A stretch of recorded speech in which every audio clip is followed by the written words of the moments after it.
दहेज सत्य घटना पर आधारित एक कहानी। साथियों नमस्कार। आज हम आपके लिए लेकर आए हैं दहेज प्रथा कहानी, जिसे सुनकर आप भारतीय समाज में व्याप्त एक गंभीर कुरीति को अच्छे से समझ पाएंगे। यह कहानी सत्य घटना पर आधारित है। आशा है कि आपको हमारी यह कहानी पसंद आएगी। साल 2018 की वो शाम, गर्मी से बुरा हाल, कूलर की हवा में बैठा हर रोज की तरह मैं टीवी देख रहा था। टीवी तो क्या, डब्बा था एलईडी तो हमने रमेश की शादी में समधी को गिफ्ट में दे दिया था। बस तब से हम इसी से काम चला रहे थे। हालांकि जब ये हमारे ससुराल से गिफ्ट में मिला था तब ये किसी एलईडी से कम नहीं था। तभी मोबाइल की घंटी बजी। फ़ोन रमेश के ससुराल से था। हम गीता को नहीं भेजेंगे, सामने से आवाज़ आई। कोई बात नहीं, बच्चों की भी अभी छुट्टी चल रही है, कुछ दिन और रहने दो। मैंने कहा हम उसे अब कभी नहीं भेजेंगे। समधी जी ने कहा क्या हो गया, अभी तो खुशी खुशी गई थी बहू यहाँ से। मैंने बात को संभालते हुए कहा वो तो खुश है लेकिन हम खुश नहीं हैं। अब तो हमारी बेटी को ले गए, अब हमारा ध्यान कौन रखेगा। समधन जी ने पीछे से कहा। मैंने कुछ समझा नहीं। मैंने कहा समझाना समझना कुछ नहीं है, गर्मी बहुत है, हमें एसी चाहिए वरना अपनी बहू को भूल जाओ। और फ़ोन कट गया। मेरे पैरों तले ज़मीन खिसक गई थी। मुझे कुछ नहीं समझ आ रहा था कि मैं क्या करूं। हालांकि मुझे इतना ज़रूर पता था कि जिस चीज़ की वो लोग मांग कर रहे थे वो दहेज था। मैंने रमेश को आवाज़ लगाई। बहू के साथ कुछ झगड़ा हुआ था क्या? मैंने पूछा। नहीं तो, वो तो बहुत खुशी से जा रही थी, बहुत दिनों बाद अपने मम्मी पापा से जो मिलने वाली थी। पर क्या हुआ? वे अब बहू को नहीं भेजेंगे। फ़ोन पर अभी उन्होंने एसी की मांग की है। लेकिन पापा ऐसा कैसे हो सकता है? गीता को तो पता है कि शादी का कर्जा ही अभी उतरा नहीं है, तो फिर यह एसी? रमेश ने गीता को कसूरवार ठहराया।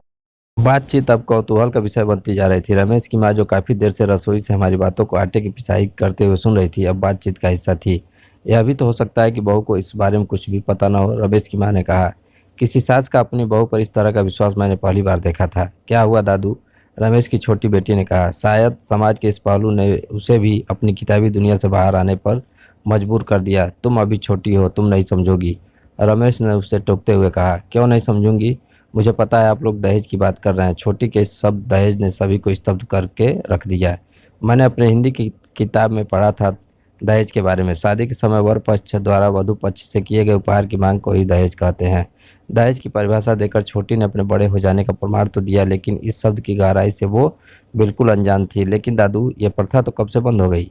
और वैसे भी दहेज तो लड़के वाले मांगते हैं ना, तो फिर नाना जी हमसे क्यों मांग रहे हैं? छोटी ने कहा। छोटी के इन सवालों ने मुझे वापस अपनी उसी दुनिया में लाकर खड़ा कर दिया जहां मैं कभी इन मुद्दों पर अपनी राय रखता था। बोलो ना दादू, छोटी ने फिर कहा। मैंने छोटी के सर पर प्यार भरा हाथ रखा। बात तब की है बेटा, जब भारत सोने की चिड़िया था। लोग इतने धनवान थे कि शादी में दिल खोल कर खर्चा करते थे और बड़े बड़े उपहार देते थे। समय के साथ भारत सोने की चिड़िया तो नहीं रहा, पर उपहार देना एक प्रथा बन गई और धीरे धीरे यह प्रथा सिर्फ लड़की वालों के लिए रह गई। लोग अब शादी के लिए बड़े बड़े उपहारों की मांग करने लगे और जन्म हुआ दहेज प्रथा का।